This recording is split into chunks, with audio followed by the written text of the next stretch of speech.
Hello, everybody. Welcome to today's session and conversation that I'm so excited to introduce and welcome Kym Insana, who is the founder and president of AlwaysOn, a digital media performance marketing company. You have the most fascinating background and I know personal story. We had the opportunity to first meet that I love that your premise is really staying ahead of the game in terms of working with brands and agency partners as an extension of their teams to really support the voice of brands and consumer experiences, but also offering a very human touch coupled with this fast moving world of digital. So I'm excited for today's chat. And I know that, part of our focus for our community is hearing from experts like yourself and how to help brands understand how you can maintain the integrity of what goes behind building the most impeccable brand and consumer experience. And I know in our earlier chat, you were sharing with me this balance of staying in tune with evolving technologies of using AI and especially in the digital media space. Yet there's other avenues that are really human driven in order to create the best sort of experience for brands. So maybe if we could start there, because I think you have such a really wonderful point of view and background. Yeah, thank you. So, just a quick catch up on my background. I've been in the media space for 26 years now. And through it all, there has been so much change of media and the way we buy media and the technologies that are out there. And I remember, my sister calling me and saying, "Oh, there's this new site, Facebook, but you're not in college anymore, so you can't join it." And then the evolution of being able to run ads on Facebook and how much all of these things evolve and they're fast moving. And then one day we just look back and say, "Wow, can you remember a time where that didn't even exist?" And, we look at things like TikTok and all these other technologies and think, man, we have to really be at the forefront of it because in hindsight, you look back and say, wow, I wish I was one of the first advertisers on that platform or, whatnot. But I think sometimes when we jump to the next shiny object, we forget about the things that need to go into that process. And some things don't change the way maybe the way we buy things does, but not necessarily the drive that people have to purchase and our behaviors. So there are some basic marketing principles that still exist from years ago will always be true no matter what the technology is. And we find that to be the same thing with the human touch. And so our team started out really as a bunch of moms that were looking for work life balance and trying to have a career, but be able to put the good work in and make sure that we had positive outcomes for our clients. And in a space where it's extremely competitive, um, and we see so many people jumping to technology and AI right now, we really see that there's faults in technology a lot of times. And if you're not having your eye on the ball all the time, things can happen. One example is we're actually pitching a client right now whose current agency has dropped the ball for weeks on optimization because they let AI handle it. And no person went back in and checked. And that's damaging to any brand to not have somebody checking in on your campaigns because we think, oh, technology is going to solve that for us. I always think of Tesla, not knocking people that have a self-driving car, but sometimes we stop paying attention as much. And my son has a friend who has a Tesla and he doesn't want to go in the car with him anymore because he said it's self-driving and now he's going on his phone while the car is driving. Like this is so unsafe, but we cannot just say, oh, technology is going to solve it for us. And then we don't need to be there because technology breaks, things happen. And I think that you lose so much control when you give up control to someone else. Everyone should always be concerned about their brand. And, you built it, you want to preserve it.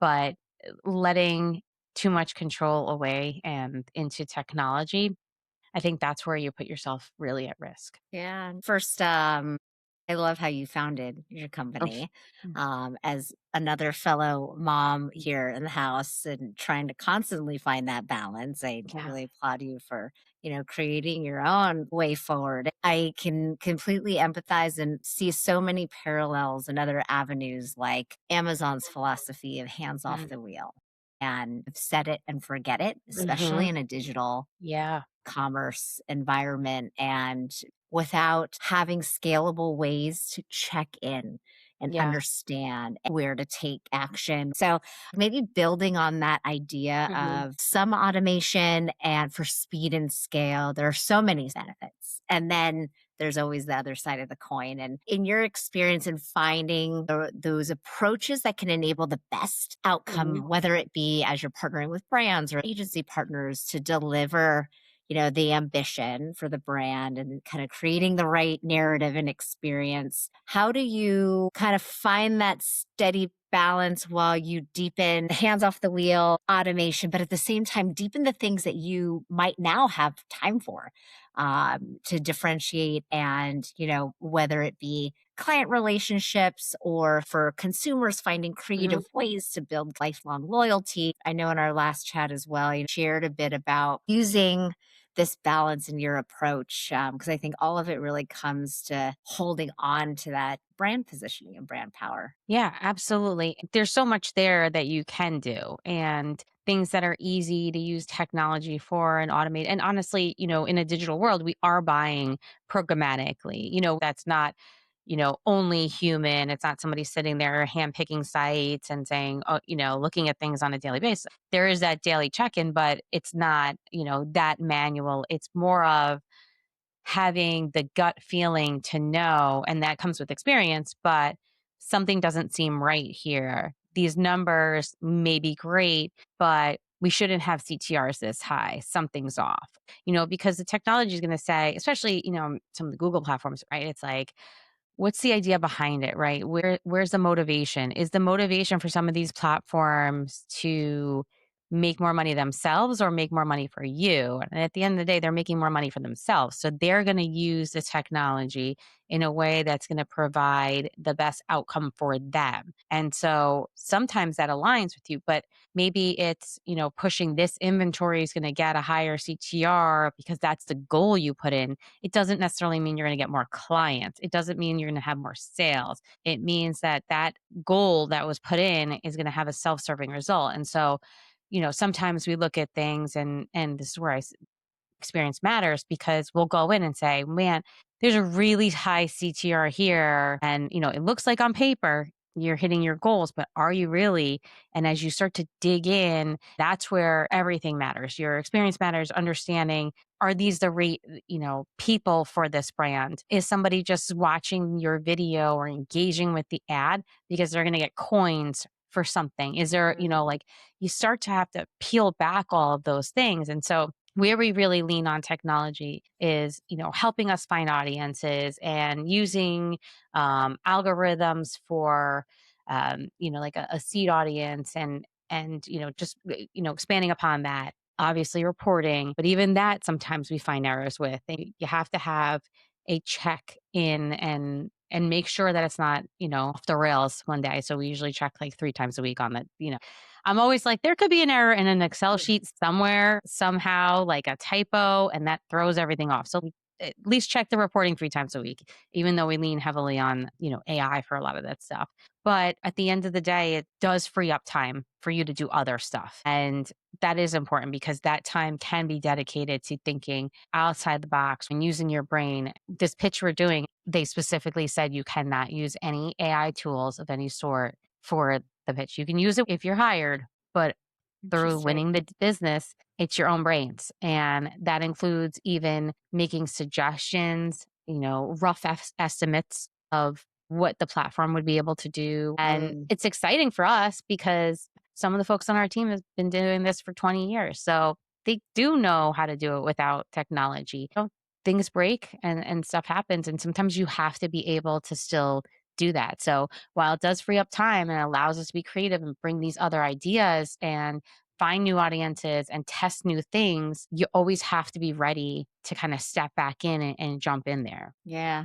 And something you said, which I can very much relate with in terms of what is the data telling Uh-huh. you or Yeah. signals. And for folks Mhm. that might still be in the early or to mid stages of building that radar, kind of internal radar, I think you can't underestimate the power of just paying attention to what the data is actually suggesting. Yeah. And, sometimes doing the take a step back and reflecting on what was the question we were set out to answer Mhm.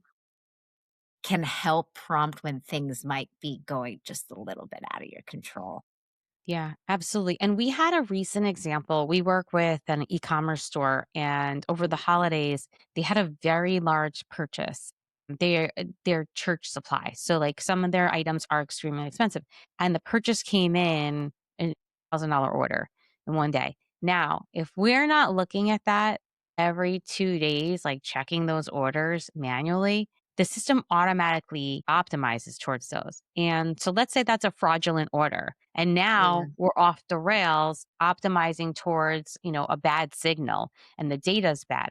The systems don't know to say this is fraud because they're different systems and they're not talking to each other. So we're going back to the client's Shopify and manually checking like was this a legit order, because when I logged into your Shopify, I saw the past 2 orders from that person were fraud. So that's a red flag that comes up. If we just let it go and let the technology decide, the technology would have thought, "Man, this is a great order, and we're going to find more orders like this," when in fact it was finding something that could have been fraudulent.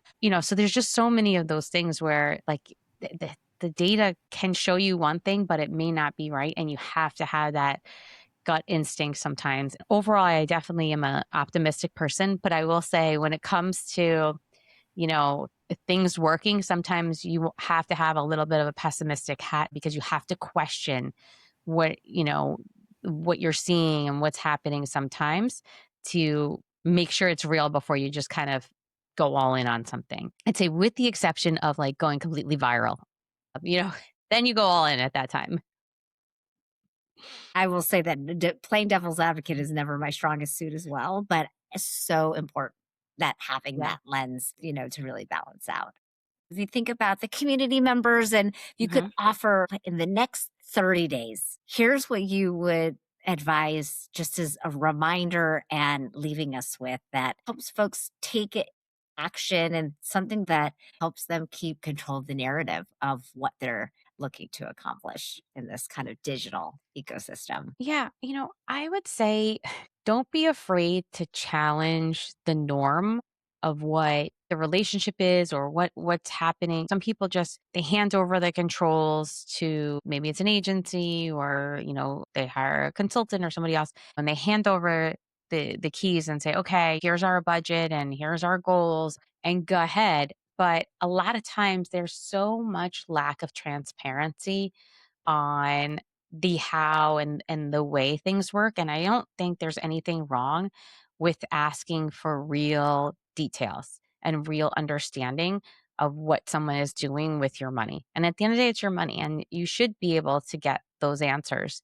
So I think sometimes we don't like confrontation and we don't want, upset a relationship and really question what people are doing. And I don't think it has to be done, in a way that, there's bad intentions, right? It could just be, I would like to learn more, I want to be better. And when we give up control, we're just, we forget to ask. And an example in real life, as my kids, as they've gotten older, we have them all different ages, but the middle schoolers, I put more trust into and say, "Okay, have you done your homework?" Yes. Have you do this? Yes. And then the parent portal comes in and it's like, there's a missing band assignment. And they're usually it's the ones things that they think they could get away with that no one's going to notice. So my eighth grader hasn't done band homework all quarter. Had I not started questioning him, we probably just will end the quarter with an F, like, because we think, okay, we have this person doing this job, and we step back. And honestly, sometimes it is okay to question and ask. We have to kind of stay on our toes and make sure that we know what's going on and stay involved with these things. Very good last message and a very empowering one. You're right. Everyone has a right to ask and just check in. I think that's the main takeaways that I'm reminding myself of, which are so so so important. Yeah. And thank you so much for your time today and sharing your experiences and perspective and such great advice that you've left the community. So thank you. Thank you. Thank you so much for having me. I really appreciate it.